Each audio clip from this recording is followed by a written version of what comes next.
निशा, शाम को मार्केट से क्या क्या लेना है? अरे क्या हुआ बेटा, फिर सिर में दर्द है? क्या हुआ दीदी?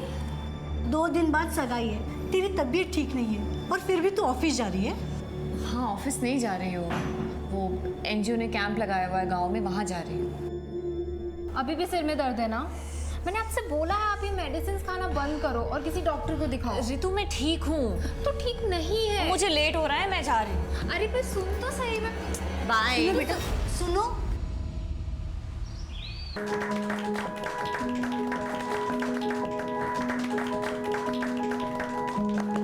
कैलाश, तरुण नहीं आया? नहीं भाई, सबसे ज़्यादा तबीयत खराब थी।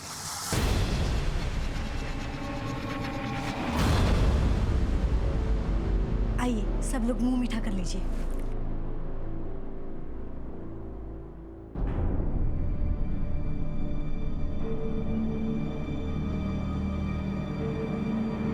निशा, तुम ठीक हो? निशा, निशा, निशा, क्या हुआ? तबीयत ठीक है ना बेटा? हाँ, पानी लाना।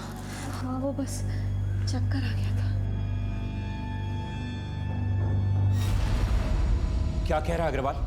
वही बोल रहा हूँ जो ये रिपोर्ट कह रही है। निशा 1 महीने की प्रेग्नेंट है।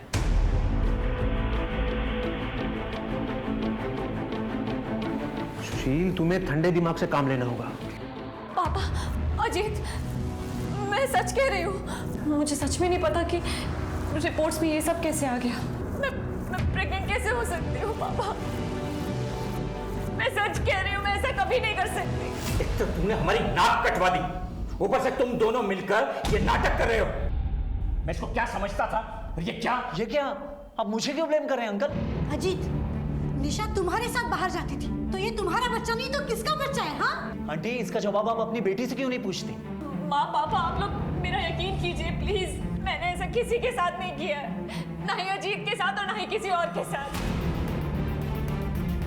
अब बोलिए, अब क्या बोलेंगे आप? किसी और का बच्चा, आप लोग मेरे मत्थे मर रहे हैं। मेरी माँ तो पहले ही इस शादी के खिलाफ थी और अब तुम्हारी ये हरकतें देखकर ना मुझे तो ऐसा लग रहा है कि मैं ही बेवकूफ था जो तुमसे शादी करने जा रहा हूँ। ये क्या कह रहे हो अजीत? प्लीज मेरा विश्वास करो। विश्वास? धोखा तुमने दिया है निशा। विश्वास की बात ना करो तो ही बेहतर है। अरे शर्म आनी चाहिए तुम्हें। और अब ना मुझे तुमसे कोई रिश्ता नहीं है। अजीत, अजीत मेरी बात सुनो। पापा, दीदी की तबीयत खराब है और वैसे भी ये भी तो हो सकता है कि डॉक्टर ने रिपोर्ट्स गलत दे दी हो। पापा, तू मुझे समझाएगी क्या सही और क्या गलत? तू जानती थी ना सब इसके बारे में? बोल निशा, तू बता, किसके साथ मुंह काला किया तूने? किसी के साथ नहीं पापा, आप समझ क्यों नहीं रहे? मुझे लगता है मेरे साथ किसी ने कुछ गलत किया है। हमें पुलिस में कंप्लेंट करनी चाहिए। दिमाग खराब हो गया तेरा? क्या बताएगी पुलिस को कि कोई भूत आया था और उसने ये सब किया है तेरे साथ? एक बात कान खोल के सुन ले, ये रिश्ता टूटना था, टूट गया। अब मैं और बेइज्जती बर्दाश्त नहीं करूंगा। परसों डॉक्टर का अपॉइंटमेंट है, इस बच्चे का अबॉर्शन करो और ये किस्सा यहीं खत्म करो।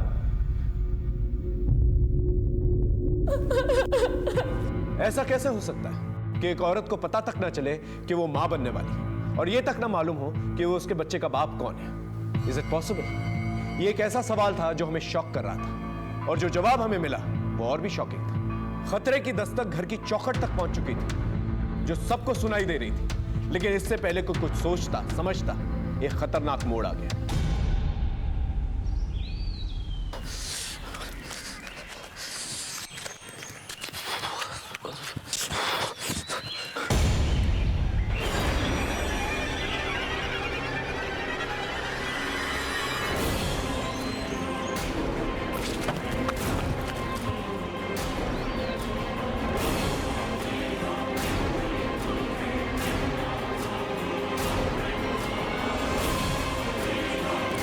चलिए हटिए, हटिए।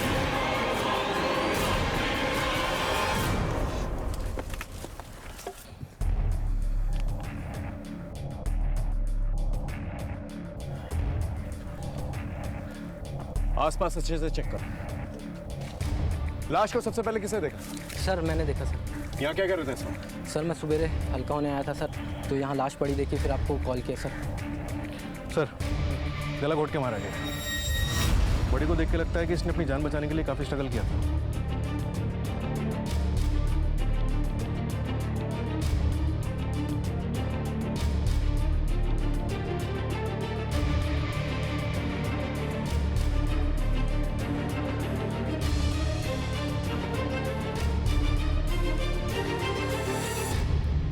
कोई पहचानता है इसे? पहचानते तो नहीं है, पर पास में ही गार्डन है सर यहाँ पे, तो वहाँ पे बहुत सारे लड़के आते रहते हैं सर, शायद वहीं की होगी सर।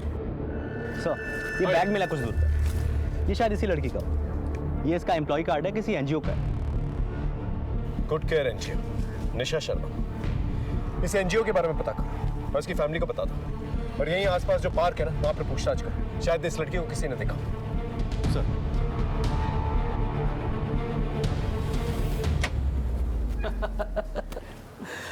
अरे सॉरी।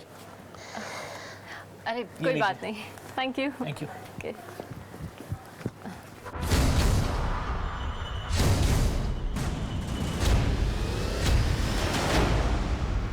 सर कल शाम को निशा घर से ये कह के निकली थी कि वो पार्क जा रही है, तो रात तक लौटी नहीं। तो मैं उसे ढूंढने गया पर वो नहीं मिली सर, इसलिए मैं घर आ गया। मुझे लगा कि वो घर आ गई होगी। उसके साथ ये सब। पार्क में क्या करने गई थी? किसी से मिलने गई थी? सर निशा बस ये कहकर गई थी कि वो पार्क जा रही है और उसने कुछ नहीं बताया।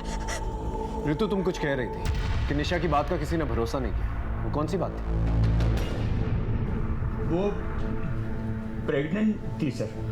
तो सर उसकी शादी नहीं हुई थी अब तक, और उससे ये पता भी नहीं था कि उसके होने वाले बच्चे का बाप कौन है। मतलब? सर उसने ये भी कहा था कि उसने ऐसा कभी कुछ किया ही नहीं जिसकी वजह से वो प्रेग्नेंट हो सके। तो फिर वो प्रेग्नेंट कैसे हुई? सर यही तो वो भी समझ नहीं पा रही थी। उसका कहना था कि किसी ने कुछ खिला पिला कर उससे ये सब किया है, पर हम लोग उसकी बात पे भरोसा नहीं कर पाए। हम भरोसा कर भी लेते तो कोई और करता क्या सर? अजीत से उसकी शादी भी इसीलिए टूट गई। आप लोग को हमारे पास आना चाहिए था। हो सकता है कि निशा सच बोल रही थी और इस बच्चे की वजह से उसकी जान ली गई, ताकि उसके बच्चे के बाप का राज ही रह जाए। उसका कोई करीबी या कोई बॉयफ्रेंड जिस पर उसे शक हो, जो ऐसा कर सकता हो, या फिर वो किसी को बचाने के लिए झूठ बोल रही हो? दीदी की शादी होने वाली थी अजीत से। अगर उसे पता होता तो वो अबॉर्शन नहीं करा लेती चुपचाप, ना सबको पता चलने का वेट करती और ना ही अपना तमाशा बनाती। ठीक है, आप लोग जा सकते हैं।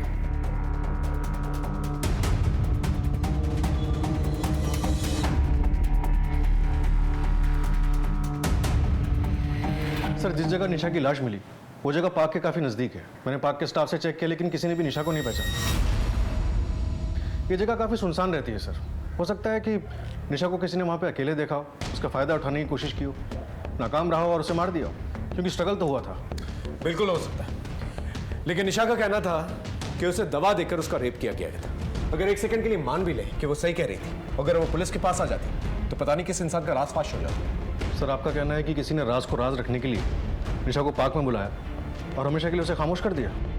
फिलहाल हमें सारे ऑप्शंस खुले रखने होंगे पार्टनर। एक काम करो, निशा के कॉल रिकॉर्ड चेक करो, देखो किसके कांटेक्ट में, उसके एनजीओ से भी चेक करो। ऐसा किसी के साथ नहीं किया है, ना ही अजीत के साथ और ना ही किसी और के साथ। तो आप मेरे मत्थे की हुई ये बात डाल रहे हैं? क्योंकि वो तुझ पे भरोसा करती थी और इस भरोसे में तू उसे कुछ भी खिला के उसे एक्सप्लॉइट कर सकता था, और जब तुझे पता चला कि वो तेरा राज फाश कर देगी, तूने उसे हमेशा के लिए खामोश कर दिया। बकवास है ये सब। सर मैं अपनी होने वाली बीवी के साथ सेक्सुअल असॉल्ट कैसे करूंगा? आखिरी बार कब मिला था निशा से? सब वो एंगेजमेंट के अगले दिन, जब मुझे निशा के प्रेगनेंसी के बारे में पता चला। ठीक है, अपने डीएनए टेस्ट के लिए आ जाना। अब जाओ।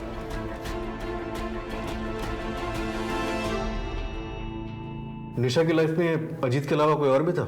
जी सर, अजीत से उसकी एंगेजमेंट होने से पहले उसका अफेयर नमित के साथ चल रहा था। नमित? वो भी हमारी एनजीओ का टीम लीडर था। 1 साल के रिलेशनशिप के बाद दोनों का ब्रेकअप हो गया था। निशा की शादी का पता चलते ही उसने जॉब छोड़ दी थी। कब छोड़ी उसने जॉब? 1 महीने पहले। फिलहाल कहाँ जॉब करता है पता है? जी सर।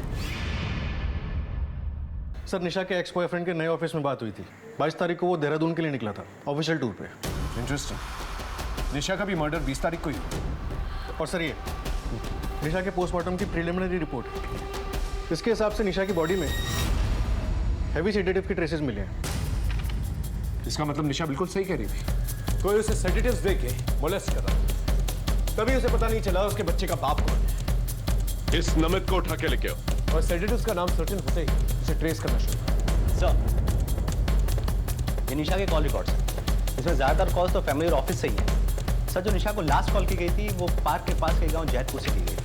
किसने किया था ये कॉल? सर, ये नंबर किसी सलमा नाम की औरत के नाम पर रजिस्टर्ड है।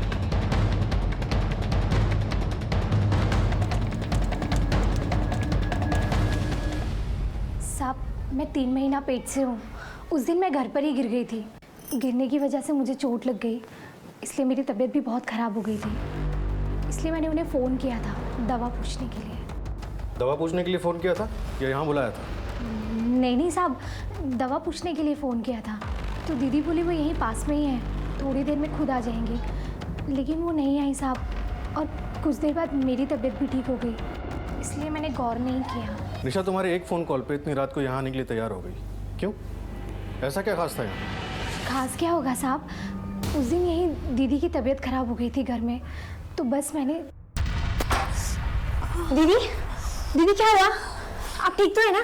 बैठिए, मैं पानी लेके आती हूँ। पानी।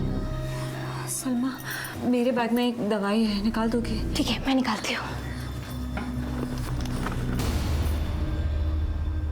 ये दवाई का नाम क्या था, कुछ याद है? हमें कैसे पता होगा साहब?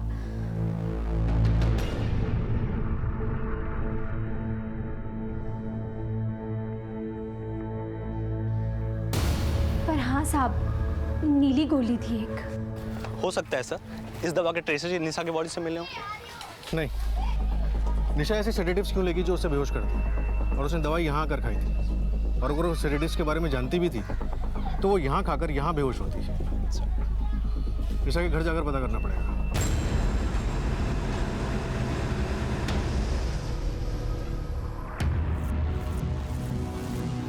सर, ये दवाई दीदी अपने माइग्रेन के लिए खाती थी, पर वो ये तभी लेती थी जब उसका सर दर्द कंट्रोल से बाहर हो जाता था। एसिड ड्रम किसने रेकमेंड की थी ये दवाई? सर, ये दवाई निशा बहुत टाइम से ले रही थी, और हमारे एक फैमिली डॉक्टर ने इसे रेकमेंड की थी। उस डॉक्टर का एड्रेस चाहिए हमें। ये दवाई लैब में भेजो और देखो सेडेटिव के ट्रेसेस के साथ मैच करती है कि नहीं। जी सर। लेकिन सर हुआ क्या है, कुछ पता चला है क्या? सुशील जी, पोस्टमार्टम रिपोर्ट के हिसाब से निशा की बॉडी में काफ़ी हैवी बेहोशी की दवाई मिली। इसका मतलब वो सही कह रही थी, उसे कोई दवाई खिला के उसका रेप कर रहा था। मुझे लगता है मेरे साथ किसी ने कुछ गलत किया है। और शायद वो वाकई में नहीं जानती कि उसके बच्चे का बाप कौन है। हम चलते हैं। मेरी बच्ची सही कह रही थी, अगर हम उसकी बात पे ध्यान देते ना तो आज वो जिंदा होती। माँ,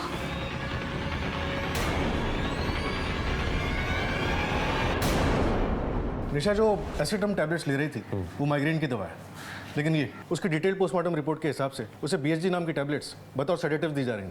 ये टैबलेट्स हॉस्पिटल में एनेस्थीसिया के तौर पे यूज होती हैं। इसका मतलब निशा को BSG टैबलेट्स जो है कोई जानबूझ के दे रहा था ताकि वो बेहोश हो सके, और ये काम कोई उसका अपना ही कर सकता है जिस पे वो भरोसा करती है।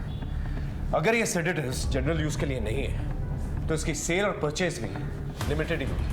एक काम करो पांडे, इस सेडेटिव्स के रिटेलर और डिस्ट्रीब्यूटर्स की लिस्ट बनाओ और पता करो कहाँ कहाँ डिस्ट्रीब्यूट किए। सर, हाँ यार, निशा का एक्स बॉयफ्रेंड नमित आया। लेके आओ सर। निशा की शादी का सुनते ही नौकरी छोड़ दी और उसका मर्डर होते ही देहरादून चले गए। कोई खास वजह? कोई खास वजह नहीं थी सर, दूसरी कंपनी में प्रमोशन मिल रहा था, और रही देहरादून की बात तो वो तो पहले से ही प्री प्लान था। प्री प्लान था या प्री प्लान किया? सर, आप मुझ पे गलत शक कर रहे हैं। हमारा ब्रेकअप जरूर हुआ था, लेकिन मेरे दिल में निशा के लिए ऐसा कुछ भी नहीं था। वो बहुत ही अच्छी लड़की थी। तो ब्रेकअप क्यों किया? सर, वो नमित, समझ में नहीं आ रहा है क्या ना मतलब ना? एक तो तुम्हारे नखरे झेलो, ये ना करो वो ना करो, जॉब ना करो, ऊपर से ये सब। तो क्यों झेल रही हो मेरे नखरे? अगर इतनी प्रॉब्लम है मुझसे तो खत्म करो ना सब। जब रिश्तों में मिलावट आ जाए ना तो ऐसे रिश्ते खत्म हो जाना ही बेहतर है। सर, रिश्ता खत्म होने के बाद मुझे अपनी गलती का एहसास हुआ और मैंने निशा से माफी भी मांगी थी और निशा ने मुझे माफ भी कर दिया। माफी मांगकर कोई भी रिश्ता फिर से कायम किया जा सकता है, लेकिन जब तुझे पता चला कि वो प्रेग्नेंट है, तूने हमेशा के लिए उसे खामोश कर दिया। 1 साल का रिलेशन था हमारा। जब उसने मुझे तब अपने पास नहीं आने दिया तो अब क्यों आने देती? इतनी अच्छी लड़की के साथ ऐसा कौन कर सकता है? जानता है किसी को? सर, जहाँ निशा की लाश मिली थी उसी गांव में हमारा 2 महीने पहले एनजीओ का कैंप लगा था। वहां पर तूने बच्ची के हाथ में ये दिया, आके मुझसे पूछा कि अब्बू इसका क्या करते हैं? बोल, 10 साल की बच्ची है, क्या जवाब दूं इसका मैं? बोल। अरे पर लोगों में जागरूकता होना भी जरूरी है। मैडम जी, आपकी जागरूकता गई तेल लेने। अगली बार से अगर मेरी बीवी या बच्ची के आसपास नजर आई तो काट के नाले में फेंक देंगे, समझी? कौन सा गांव था? जैतपुर। ठीक है, तुम जा सकते हो। डीएनए टेस्ट के लिए सिविल हॉस्पिटल पहुंच जाते। हम निशा के मर्डर तक पहुंचने के लिए कड़ी से कड़ी जोड़ रहे थे और एक नाम सामने आया, जावेद। लेकिन जावेद तक पहुंचने से पहले ही एक ऐसा मोड़ आया जिसने हमें भी चक्रव्यूह में डाल दिया। अरे कोई है बाहर? दरवाजा खोलो। रितु, अरे कोई है बाहर? तुम्हें किसने बंद किया? और रितु कहाँ है? मुझे नहीं पता, मैं खुद कब से रितु को आवाज लगा रही हूँ। रितु!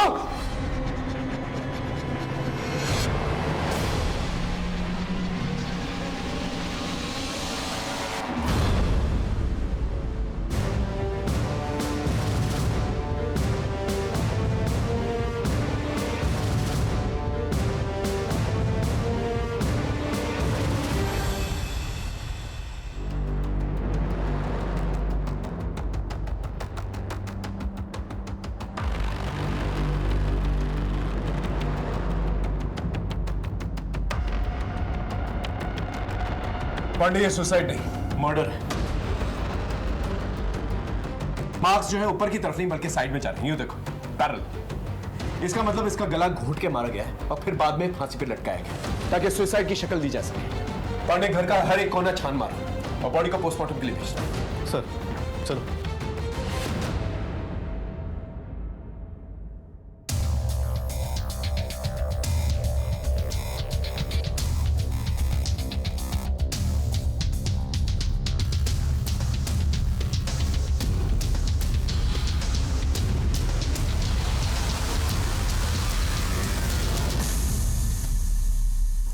भाई साहब, कैलाश ये सब क्या हो गया भाई साहब? हमारा तो घर बर्बाद हो गया। लाश को सबसे पहले किसने देखा था? मैं जब बाहर से आया तो नीलम के कमरे का दरवाजा बंद था। मैंने दरवाजा खोला और हम दोनों ऋतु के कमरे में गए और हमने देखा कि पंखे से लटक रही थी। सर, हाँ पंडित, ये फोन मिला, कम से कम 50,000 का होगा, गिफ्ट रैप था। ये फोन आप लोग ने दिया इसे? नहीं, ये तो रितु को गिफ्ट मिला था, उसकी सहेली ने उसे गिफ्ट किया था। सहेली का नाम जानती हैं? नहीं। ठीक है।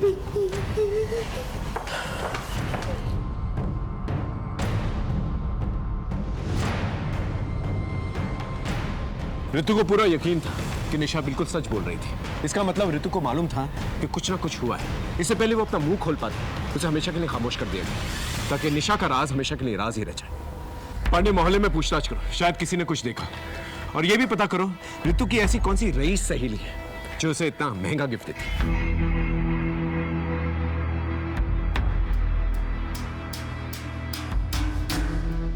पांडे, इस रईस सहेली के बारे में कुछ पता चला? वो हम पता कर रहे हैं सर, लेकिन जो फिलहाल पता चला है वो ज़्यादा शॉकिंग है। जिस जावेद ने निशा पर हमला किया था, उसे जान से मारने की धमकी दी थी, उसका इस केस से कुछ अलग ही कनेक्शन निकल कर आ रहा है। कैसा कनेक्शन?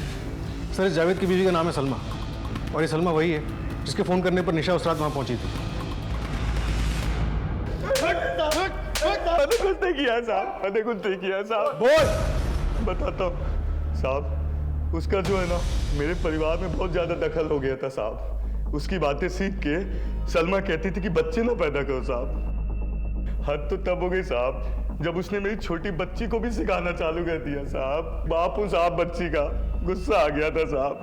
बस इसलिए अपने परिवार से दूर रखने के लिए साहब उसको मैंने धमकी दी थी साहब। दूर रखने के चक्कर में दुनिया से दूर कर दिया उसे? अरे नहीं नहीं नहीं नहीं नहीं नहीं नहीं साहब, नहीं नहीं। आप बताओ, ऐसा करना होता तो 1 महीने पहले करते साहब। सड़ दो उसे जेल में, जब इसे कुछ याद आएगा ना खुद बकेगा। माफ कर दीजिए साहब, माफ कर दीजिए साहब। सर, आपकी बात सही थी। रितु ने सुसाइड नहीं किया, उसका मर्डर करके उसे फांसी पे लटकाया गया था। और एक बात सर, ये रितु भी निशा की तरह सेक्सुअली एक्टिव थी। कमाल, ये दोनों बहनें सेक्सुअली एक्टिव थी और दोनों का ही मर्डर हो जाता और माँ बाप को कुछ पता तक नहीं चला। इस रितु की बॉडी में सेडेटिव्स मिले हैं क्या? नहीं सर। मतलब इसका भी अफेयर था।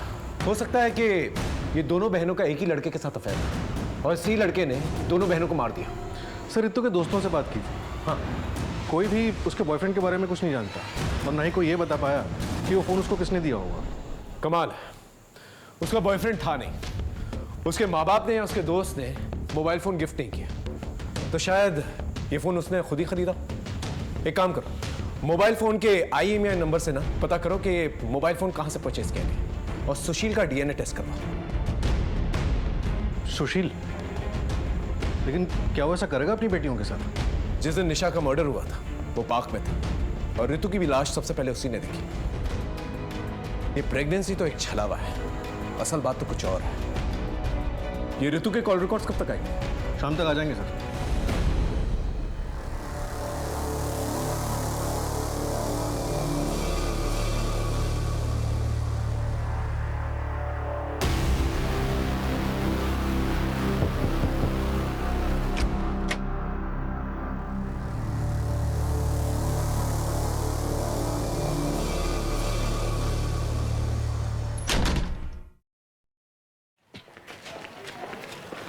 सर, हाँ, निशा की तरह रितु के कॉल रिकॉर्ड से भी कुछ नहीं मिला। ज़्यादातर नंबर फैमिली या फ्रेंड्स के ही। लेकिन एक बात अनयूजुअल है सर, मोबाइल के ज़माने में भी रितु को PCO से बहुत फ़ोन आते थे, वो भी अलग अलग लोकेशन के PCO से। ये जो भी PCO से रितु को फोन आते थे उन सबको क्रॉस चेक करो, देखो शायद किसी को कुछ याद हो कि रितु को कौन फोन किया करता था। एक बात और सर, हाँ, इस केस से जुड़े हुए हमने सभी लोगों के सेलफोन लोकेशन चेक किए।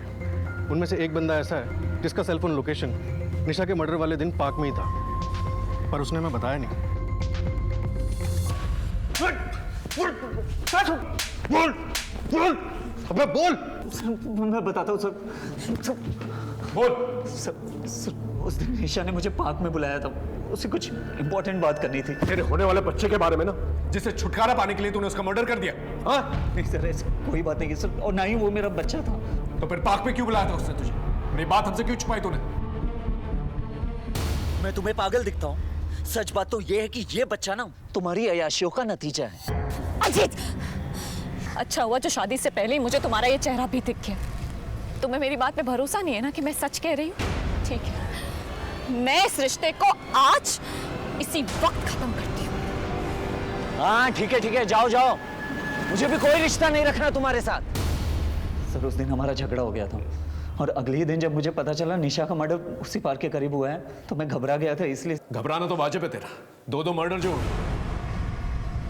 शहर छोड़ के कहीं नहीं जाएगा तू, समझा? जा जा। बोलो, ये सारा खेल घर के किसी आदमी का, सुशील के घर पे नजर। और उस सेडेटिव्स का क्या हुआ? सर, BSG का फॉर्मूला जिस जिस कंपनी से पेटेंट है उन सभी कंपनी से डिस्ट्रीब्यूटर्स की लिस्ट मंगवा ली है। सर, एक लीड मिली है। निशा के घर में उसका एक कजिन भाई रहता था, उसके एक दोस्त का पता किया है। ओके।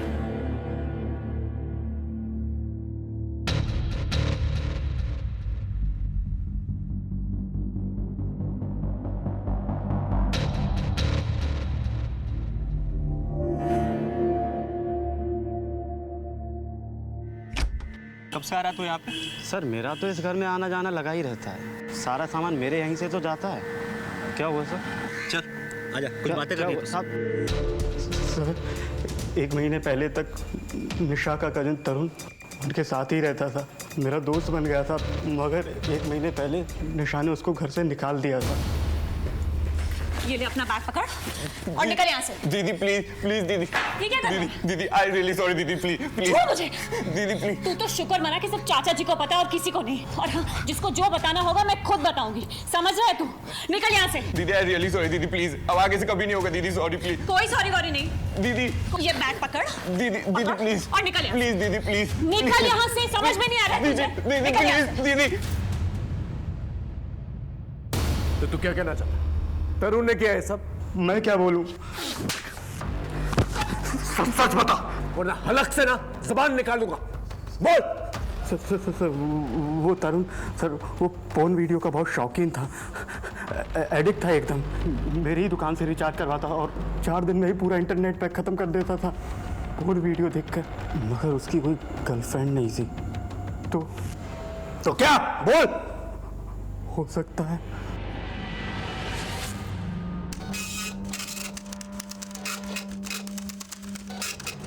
सर, प्रतीक सही कह रहा था कि तरुण, इसकी इंटरनेट हिस्ट्री पॉर्न से भरी पड़ी है।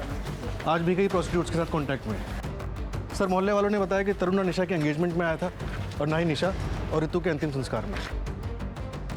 ये तरुण 1 महीने तक निशा के घर में रहा था और निशा की प्रेगनेंसी भी 1 महीने की थी। कहीं तरुण ने दवा देकर निशा को मोलेस्ट तो नहीं किया? और जब निशा को इस बारे में पता चला, उसे तरुण को घर से बाहर निकाल दिया। लेकिन सर, अगर तरुण ने ऐसा किया था तो फिर निशा ही क्यों कह रही थी कि उसे पता नहीं उसके बच्चे का बाप कौन है? ये तो उसके परिवार वाले कह रहे हैं, लेकिन निशा ने अपने परिवार वालों को क्या कहा, यह हमें पता लगा।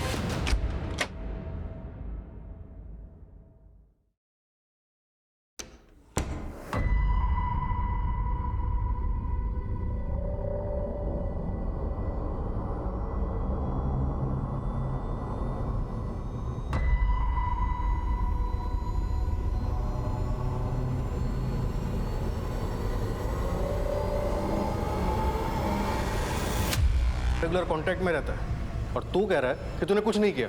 हाँ सर, मैं प्रोस्टिट्यूट के कांटेक्ट में हूँ, लेकिन सर ये मेरी बीमारी का इलाज है। ऐसी कौन सी नई बीमारी हुई है तुझे जिसके इलाज के लिए तुझे प्रोस्टिट्यूट के पास जाना पड़ता है? सर, तरुण एक्चुअली सेक्स एडिक्ट है, इसका इलाज भी चल रहा है। डॉक्टर का कहना है कि इस एडिक्शन का सिवाय सेल्फ कंट्रोल के कोई और इलाज नहीं है। और इसीलिए सर मैं प्रोस्टिट्यूट के पास जाता हूँ, सेल्फ कंट्रोल चेक करने के लिए। अपने इस एडिक्शन में किस पे हाथ डाला था, ऋतु पे या निशा पे, जिसकी वजह से निशा ने तुझे घर से बाहर निकाल दिया? नहीं सर, इसकी वजह कुछ और ही थी।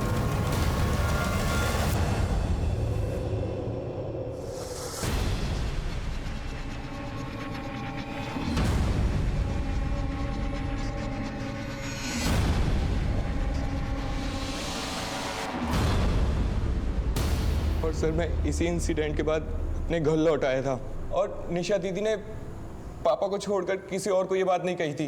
निशा रेड लाइट एरिया में क्या कर रही थी? सर वो तो मुझे नहीं पता, लेकिन जब मैं निशा दीदी के घर में रहता था तो कई बार कुछ अजीब गरीब हुआ था।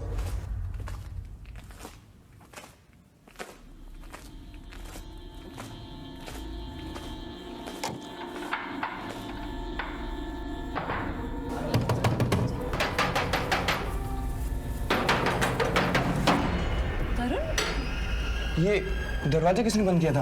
अरे मुझे क्या पता, मैं तो पानी पीने उठी थी, देखा तेरा दरवाजा बाहर से बंद है। दीदी मुझे लगा हॉल में कोई था। पागल है क्या? मैं ही थी और कोई नहीं था। तू जाके सो जा।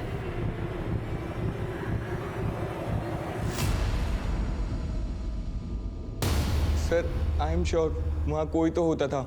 ये एक बार नहीं कई बार हुआ था। जब भी मेरा दरवाजा रात में बाहर से बंद होता था तो बाहर कोई ना कोई होता था और मेरे रूम का दरवाजा निशा दी या ऋतु में से कोई एक खोलती थी। ठीक है, तुम्हारा डीएनए टेस्ट करना होगा।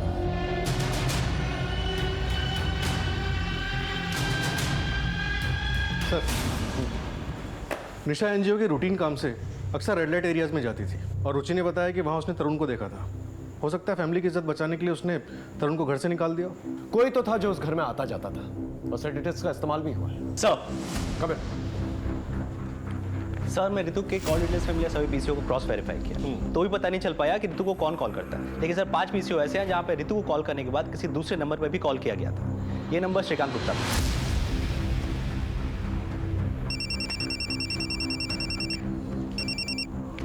हेलो,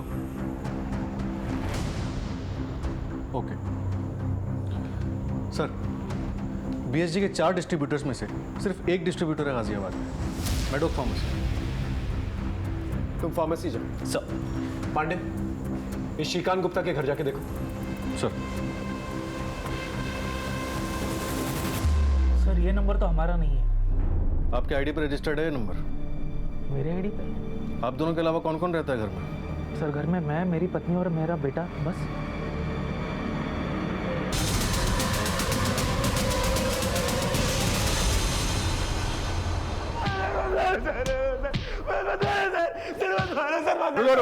रुको, उठाओ बोल।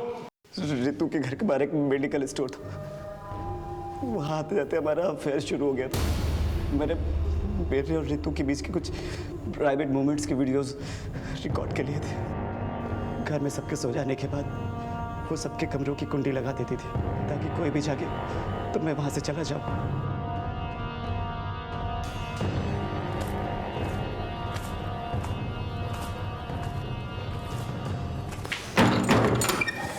अरे ऋतु, तू यहाँ क्या कर रही थी रात को? मैं पानी पीने आई थी। अच्छा।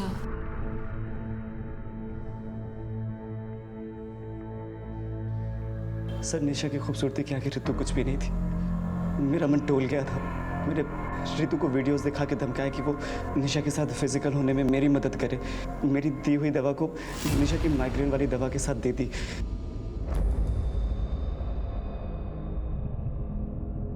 प्लीज ऐसा मत। चुप कर। वो नहीं तेरा वीडियो ना अभी तेरे बाप को भेज दूंगा। भेजू? हाँ तो चुप रहे।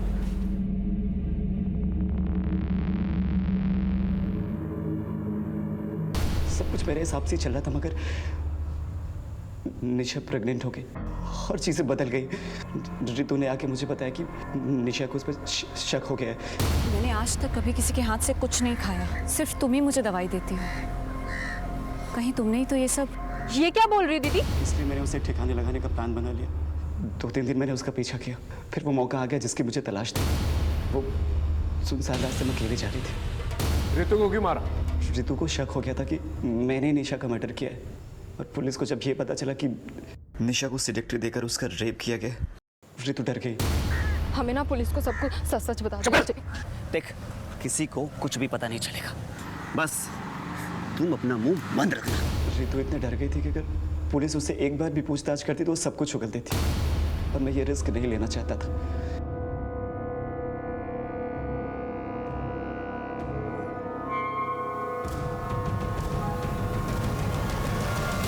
निशा को फंसाने के लिए ऋतु को मोबाइल गिफ्ट दिया। उस तरह से अदिति को फंसाने के लिए तूने एक 13 साल के बच्चे का इस्तेमाल किया। शर्म नहीं आई तुझे? डर नहीं लगा? मैं अपनी लत से मजबूर था। खुद को बचाने के लिए मैंने अदिति को धमकाया कि अगर उसने किसी को कुछ भी बताया तो उसका भी हाल वही करूंगा जो निशा का किया था। ऋतु की लाश देखने के बाद अदिति ने सरेंडर कर दिया था। अब सारी उम्र जेल में सड़ते रहे।